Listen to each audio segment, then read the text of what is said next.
Hello everyone, myself Dr. Manju Meena, Assistant Professor in Chemistry from Government College Kota. आज हम alkanes के बारे में अध्ययन करेंगे। सर्वप्रथम हम देखेंगे कि एल्केन्स क्या होते हैं। तो हम एल्केन उन विवृत श्रृंखला वाले हाइड्रोकार्बनों को कहते हैं जो कि पूर्णतः संतृप्त अर्थात सैचुरेटेड अणु होते हैं। इनमें केवल दो प्रकार के बंध होते हैं, कार्बन सिंगल बॉन्ड कार्बन व कार्बन सिंगल बॉन्ड हाइड्रोजन। ये दोनों बंध ही अत्यंत प्रबल होते हैं, अतः एल्केन सर्वाधिक स्थायी एवं उदासीन कार्बनिक यौगिक होते हैं। अब हम एल्केन्स का नोमेनक्लेचर एवं आइसोमेरिज्म के बारे में देखेंगे। एल्केन अणुओं में संतृप्तता होने के कारण ये यौगिक बहुत ही कम क्रियाशील होते हैं। इसी कारण से इन यौगिकों का नाम क्या पड़ा, पैराफीन। क्योंकि लैटिन भाषा में पैरम का अर्थ होता है कम और एफिन्स का अर्थ होता है लगाव अथवा बंधुता, अर्थात किसी यौगिक से बहुत ही कम क्रिया या कम बंधुता।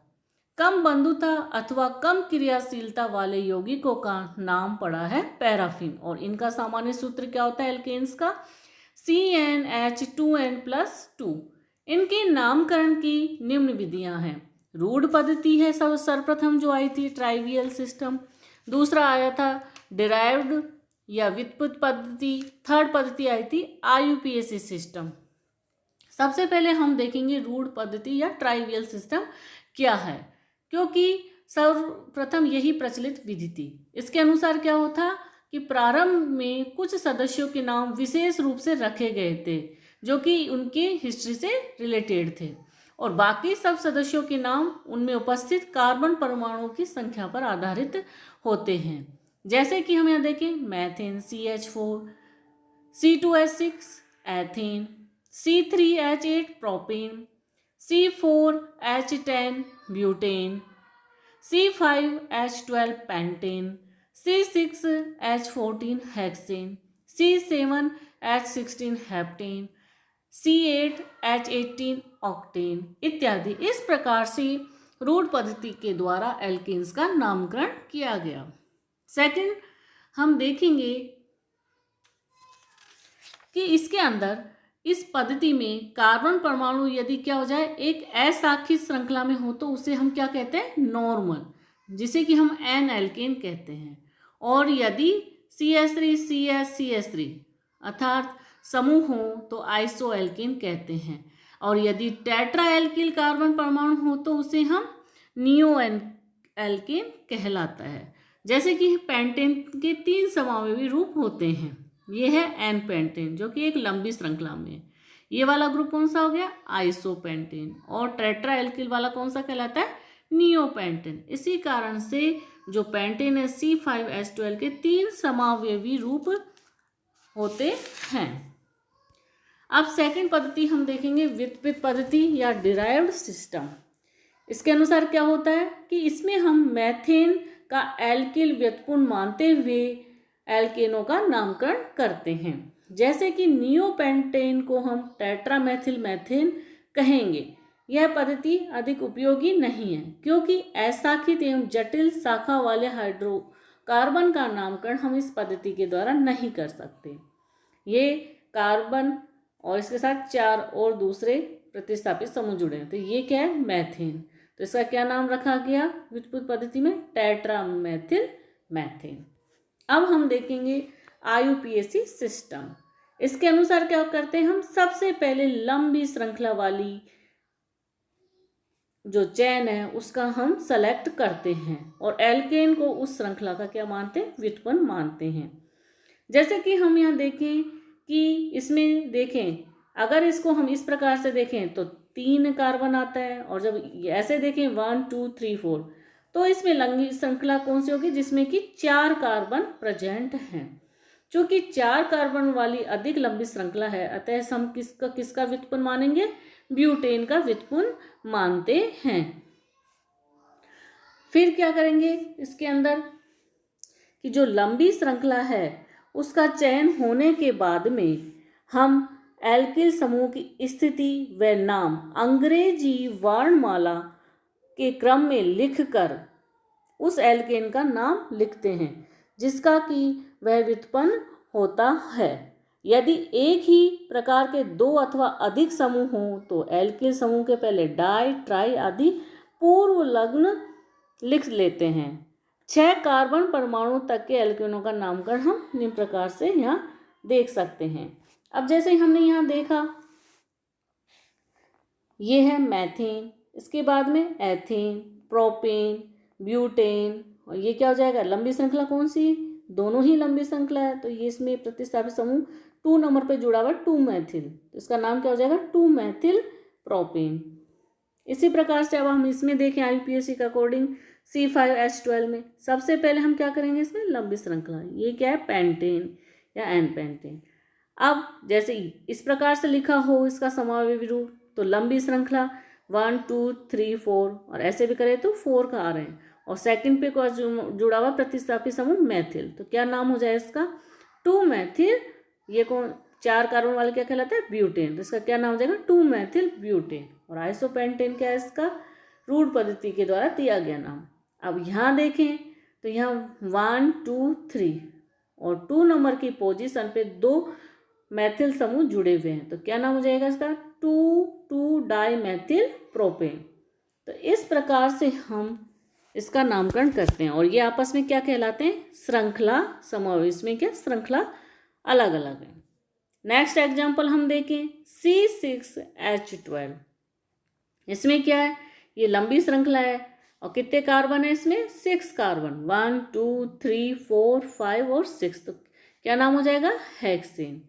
नेक्स्ट इस वाले स्थिति समूह में क्या देखिए 1 2 3 4 5 है लंबी श्रृंखला में, और सेकंड नंबर की पोजीशन पे मैथिल समूह प्रतिस्थापी के रूप में जुड़ा हुआ है, इसका नाम क्या हो जाएगा 2 मैथिल पेंटेन। नेक्स्ट हम देखें कि 3 नंबर की पोजीशन पे जुड़ा प्रतिस्थापी मैथिल समूह, तो इसका नाम हो जाएगा 3 मैथिल पेंटेन।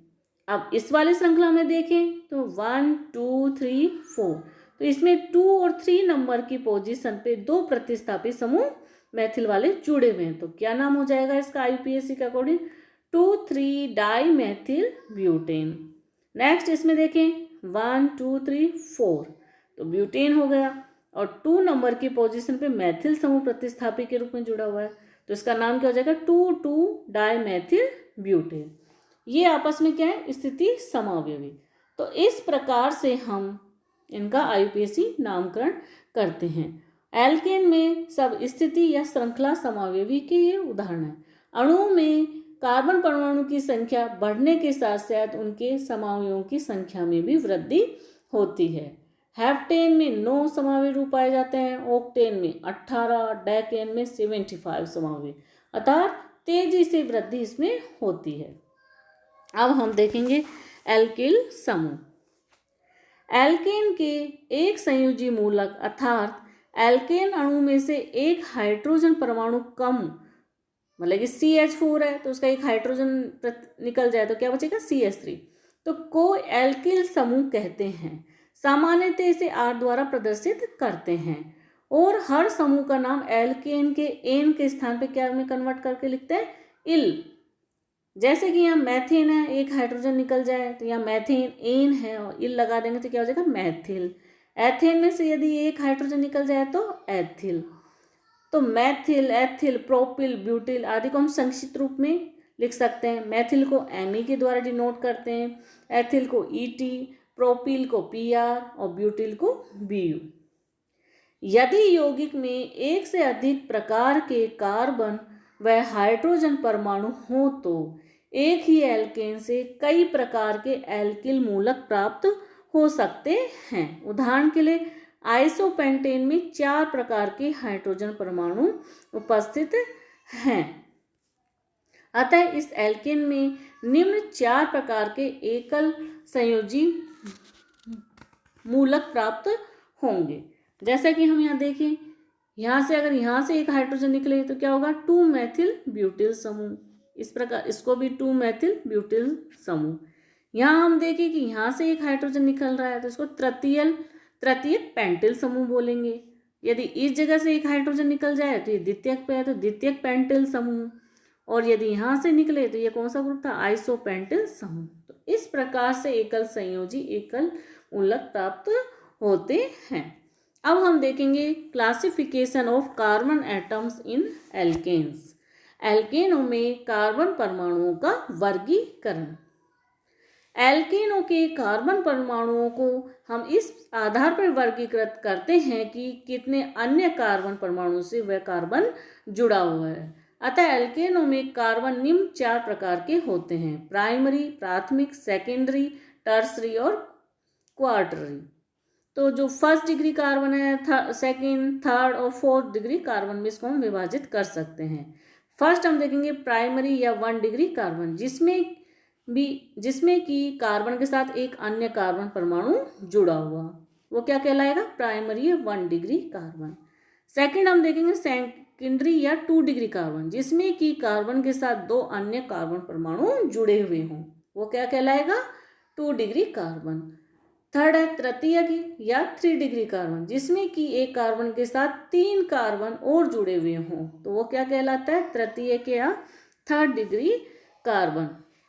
चौथा है चतुष्क या क्वाटरनरी, तो 4 डिग्री कार्बन, जिसमें कि चारों संयोजकताएं कार्बन के परमाणु के साथ जुड़ी हुई हो।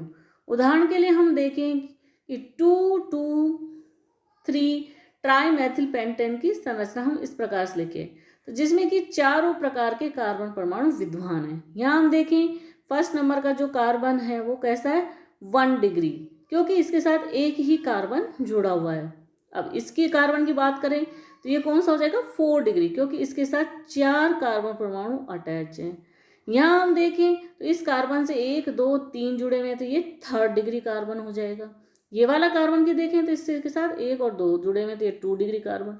इस वाले कार्बन की बात करें तो इसके साथ एक कार्बन जुड़ा होता है 1 डिग्री, इसके साथ भी एक जुड़ा होता है, ये भी 1 डिग्री, यहाँ भी ये 1 डिग्री होगा और ये भी 1 डिग्री। तो 1 डिग्री कार्बन से जुड़े हुए समस्त हाइड्रोजन परमाणु क्या कहलाएंगे? प्राथमिक। 2 डिग्री से जुड़े हुए समस्त हाइड्रोजन परमाणु द्वितीयक, और 3 डिग्री से जुड़े हुए समस्त हाइड्रोजन परमाणु क्या कहलाएंगे? तृतीयक हाइड्रोजन परमाणु।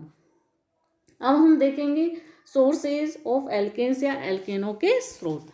एल्केनों का सर्वाधिक महत्वपूर्ण स्रोत क्या है? प्राकृतिक गैस व पेट्रोलियम। पेट्रोलियम एल्केनों तथा अन्य हाइड्रोकार्बनों का एक जटिल मिश्रण होता है, जिसमें कि 4 डिग्री कार्बन परमाणु तक के एल्केन पाए जाते हैं, और पेट्रोलियम के कुओं से प्राप्त होने वाली प्राकृतिक गैसों में केवल निम्नतर एल्केन, मैथेन, प्रोपेन व ब्यूटेन होते हैं। पेट्रोलियम कुओं के पास पाए जाने वाला मोम भी उच्च ठोस हाइड्रोकार्बन का मिश्रण होता है। इसके अतिरिक्त मधुमक्खी के मोम में भी कुछ ठोस एल्केन प्रेजेंट रहते हैं। प्रकृति में जंतुओं तथा वनस्पति के क्षय से भी मेथेन जैसे निम्नतर एल्केन बनते हैं। वस्तुतः पेट्रोलियम व कार्बनिक द्रव के विघटन से भी जो एल्केनों का निर्माण होता है। अब हम देखेंगे एल्केनों की बनाने की विधियां। तो इसका फर्स्ट मेथड है एल्कीन व एल्काइनों का हाइड्रोजनीकरण के द्वारा, by the hydrogenation of alkenes and alkynes. जब हम एल्काइन को निकिल, पैलेडियम अथवा प्लेटिनम उत्प्रेरक की उपस्थिति में यदि हम हाइड्रोजनीकरण करवाएं तो पहले वो किस में कन्वर्ट होगी? एल्कीन में। फिर वापस से हाइड्रोजनीकरण होगा तो किस में कन्वर्ट हो जाती है? लास्ट में एल्कीन में। जैसे प्रोपीन है, उसका उत्प्रेरक की उपस्थिति में हाइड्रोजनेशन करवाते हैं तो क्या प्राप्त होता है? प्रोपेन। इसी प्रकार से 2-ब्यूटाइन का निकल उत्प्रेरक की उपस्थिति में हाइड्रोजनेशन करवाए तो क्या प्राप्त होता है हमें? ब्यूटेन। तो इस प्रकार से एल्कीनों व एल्काइनों के हाइड्रोजनेशन के द्वारा हम एल्केन को प्राप्त कर सकते हैं। सेकेंड मेथड है एल्किल हैलाइडों के अपचयन द्वारा, by the reduction of alkyl halides. Alkyl हैलाइडों का यदि हम जिंक और एसिटिक एसिड या HCl या जिंक प्लस NaOH या जिंक / कॉपर और एथेनॉल इत्यादि द्वारा ये अपचयन होकर किसका निर्माण करते हैं? एल्केन का निर्माण करते हैं। और यह विधि अर्थात यह अपचयन इलेक्ट्रॉन स्थानांतरण के द्वारा संपन्न होते हैं। जैसे कि हम यहाँ देखें, जिंक व कॉपर युग्म के साथ अपचयन की क्रिया निम्न प्रकार से होती है। यह है एल्किल हैलाइड। इसका जब अपचयन करवाया जाता है तो ये एल्केन में कन्वर्ट हो जाता है। एथिल ब्रोमाइड है, इससे क्या मिलेगा, एथेन। इसकी मैकेनिज्म क्या है, जिंक है, वो किस में कन्वर्ट होगा, पहले Zn+2 और 2 इलेक्ट्रॉन निकलेंगे। ये 2 इलेक्ट्रॉन यहाँ आएंगे और यहाँ पर क्या हो जाएगा, एक एक इलेक्ट्रॉन ये ले लेंगे। इस प्रकार से इनका टूटते हैं। फिर ये C2H5- C2H5 उसके साथ क्रिया कर देगा तो क्या होगा, एथेन मिलेगा और यहाँ से एथोक्साइड आयन बाहर निकल जाएगा। तो इस प्रकार से एल्किल हैलाइडों के अपचयन के द्वारा हम एल्केनों को प्राप्त कर सकते हैं। अन्य बनाने के मेथड्स हम नेक्स्ट लेक्चर में अध्ययन करेंगे। Thank you.